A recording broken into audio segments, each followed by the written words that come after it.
मैं अपने क्षेत्र में अपनी जनता के साथ हिंदू मुस्लिम और मंदिर मस्जिद के नाम पे भेदभाव नहीं होने दूंगा। कि हम इस वक्त फरीदपुर में मौजूद हैं। यहीं के रहने वाले राजेश कश्यप जी जो कि समाजवादी पार्टी के नेता भी हैं, लेकिन एक कोविड के दौर में जिस तरीके से लोग अपने घरों में कैद थे, तो वहीं पर राजेश कश्यप लोगों के बीच जाकर उनकी मदद कर रहे थे। मदद कोई छोटी मोटी मदद नहीं है, लोगों को अपना खून दिया, लोगों के बीच गए, जबकि डर सता रहा था कि कोरोना संक्रमित हैं ये लोग, कहीं मुझे ऐसा ना हो कोरोना हो जाए। लेकिन नहीं, सेवा की अगर बात की जाए तो समाज सेवा सबसे बड़ी सेवा है। आज वही आलम है कि आज भी केस कम हैं, लेकिन जो भावना है समाज सेवा करने की, लोगों के बीच जाने की, आज भी वही कंटिन्यू रहती है। आज जाते हैं हॉस्पिटलों के बाहर, दलिया देते हैं लोगों को, जाकर उनकी फैमिली को दलिया देते हैं, मास्क देते हैं।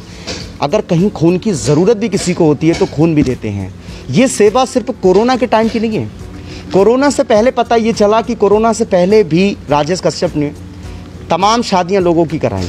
तो नाम से वाकिफ़ होंगे आप, क्योंकि फरीदपुर क्षेत्र में ये नाम जो है या जो शख्सियत है वो किसी पहचान की मोहताज नहीं है। लेकिन आज हम आपको उस शख्स का चेहरा और उस शख्स के बारे में बताते हैं कि कैसे करके वो लोगों की मदद करते हैं और क्या उनका मदद करने का जो है तरीका रहता है या क्या करना चाहते हैं वो लोगों के लिए। आप लोगों के बीच जाकर बहुत अपडेट में रह रहे हैं, निस्वार्थ होकर लोगों की सेवा कर रहे हैं। एक तरफ कोरोना के टाइम में लोग घरों में कैद हो जाते हैं, लेकिन आप घर से निकलकर लोगों के बीच गए, जहां डर सताता था कि लोग कहीं पॉजिटिव ना हो जाए, उस बीच जाकर आपने मदद की। जी नहीं, बिल्कुल।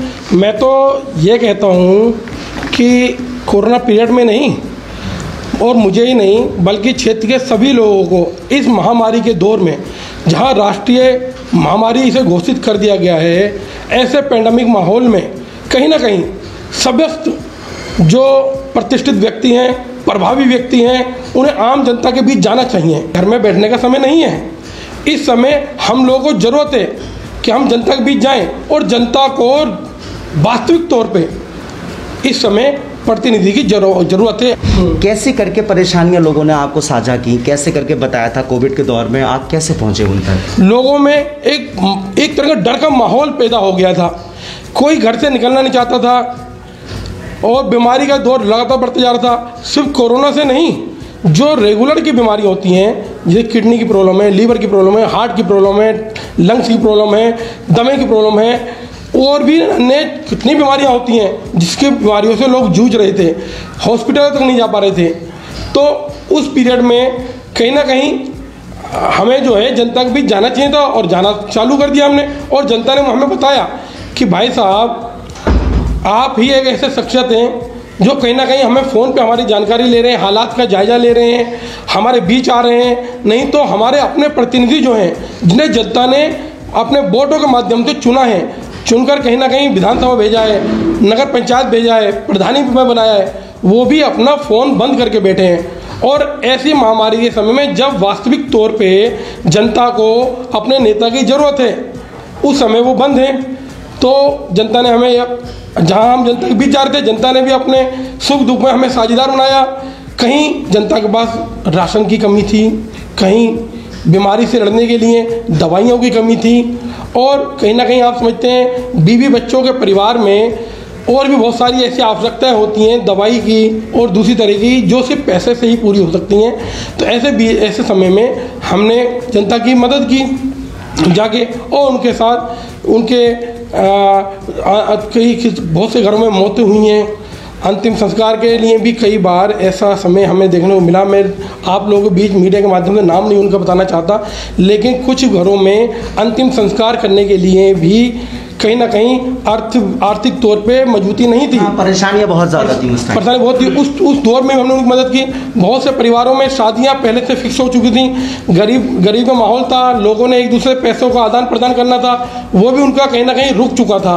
तो शादी का टाइम था, बारातें आने को तैयार थी, कहीं 20 आदमी 50 आदमी की गवर्नमेंट ने परमिशन कर दी थी, लेकिन सिर्फ लोगों के दावत में व्यवस्था करने का ही इंतजाम कम किया था गवर्नमेंट ने। लेकिन जो थोड़ा बहुत दान दहेज या और दूसरी आवश्यकता वाली चीज़ें, वो तो कहीं ना कहीं संपूर्ण तरीके से दी जाती हैं जनता शादी में, दहेज में, उसकी कहीं ना कहीं कमी हो गई। तो उसमें जो हमसे बन पाया, हमने उन समस्याओं को भी जनता की हल करने का काम किया। जी, इस बीच बहुत सारी लोगों की समस्याएं आपने दूर की, लेकिन मुझे वो घटना से प्रेरित हुआ, मैं वो घटना के बारे में बताइए जब ब्लड देने की बात आ गई थी, वो क्या पूरा सीन था? जी, वो अभी नज़दीक में ही हाल का ही मामला है। हमारा फरीदपुर क्षेत्र के बीच में एक ग्राम पड़ता है बहादुरपुर करोड़।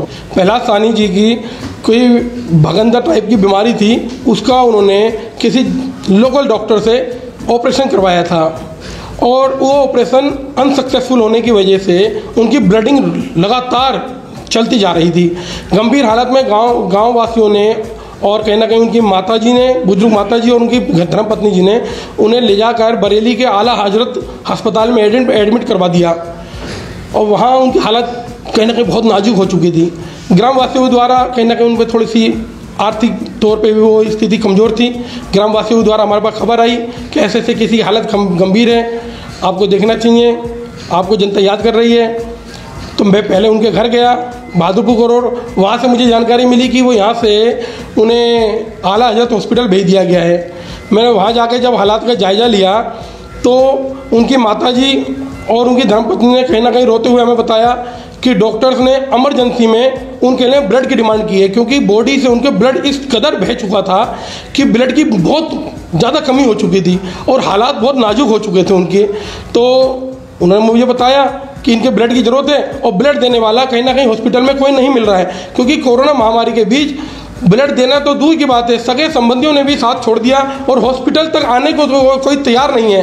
तो ऐसे में मैंने बोला कि कहीं ना कहीं से व्यवस्था करते हैं, और जब कोई व्यवस्था नहीं दिखी तो उनकी जान को जाते हुए देखने के बाद मैं मजबूर हो गया कि कहीं ना कहीं ये इंसानियत का फ़र्ज हमें निभाना पड़ेगा। और मैंने डॉक्टर साहब से तुरंत बातचीत की, मैंने कहा ऐसी कोई बात नहीं है, अभी हम हैं और हमारे अंदर इतना ब्लड है कि हम किसी की मदद कर सकते हैं। तो मैंने अपने नाम प्रपोज किया कि मेरा ब्लड लीजिए आप और इनको बचाने का काम करिए। बाकी देखिए, जीवन मृत्यु तो खुदा के हाथ में होती है, लेकिन इंसान का फ़र्ज काम करना होता है, अपनी एक्टिविटी करना होता है, जो हम फ़र्ज निभा सकते हैं हमें वो करना होता है, हमने किया।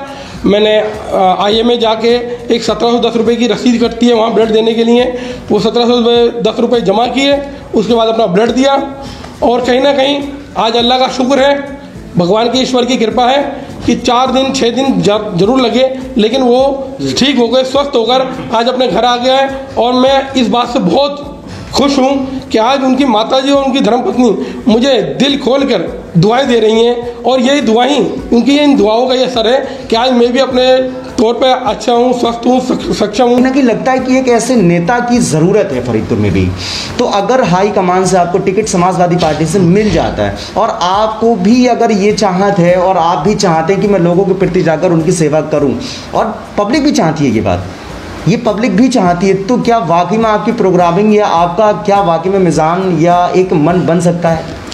जी बिल्कुल, आपने सही बात कही। जनता के द्वारा मुझे खुद प्रतिनिधित्व दिया जाता है, तो सबसे पहले मैं ये प्रॉमिस करना चाहता हूँ कि किसी भी कीमत पे मैं अपने क्षेत्र में अपनी जनता के साथ हिंदू मुस्लिम और मंदिर मस्जिद के नाम पे भेदभाव नहीं होने दूंगा।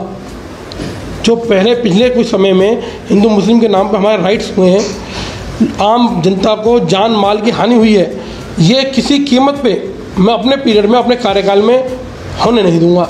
ये मेरा सबसे बड़ा प्राथमिकता पे मेरा ये वादा रहेगा। क्या लगता है आपको फरीदपुर में आज किस चीज़ की ज़रूरत है अगर जनता आपको चुन लेती है? जो ये फरीदपुर फाटक है, इससे रोज़ाना कहीं ना कहीं कम से कम 5 लाख लोग या 2 लाख लोग डेली आवाजाही करते हैं, जिनका मैं समझता हूँ कि जन्म से लेके आज तक यदि वो 60 साल के हुए हैं तो 60 साल में से 30 वर्ष का समय उनका सिर्फ फाटक पे व्यतीत हुआ है। उनका 30 वर्ष का तो वो समय बीत गया जो किसी काम ही नहीं आया फाटक के इस तरफ या उस तरफ। तो मैं कहीं ना कहीं यदि मुझे जिम्मेदारी मिलती है तो मैं कहीं ना कहीं सबसे पहले अपनी प्राथमिकता में उस फाटक का कोई ना कुछ ऑल्टरनेट निकालने का काम जरूर करूँगा। एक जनप्रतिनिधि को जनता के बीच जाके उनके सुख दुख का हिस्सेदार बनना सबसे पहले जरूरी है। उनके सुख दुख में जाएंगे हम और उनके दिलों में अपनी जगह बनाए रखेंगे। और आने वाले टाइम में देखते हैं अब राजेश कश्यप जी का वो चेहरा किस तरीके से फरीदपुर के लोगों तक या उनके दिलों तक पहुँच पाएगा।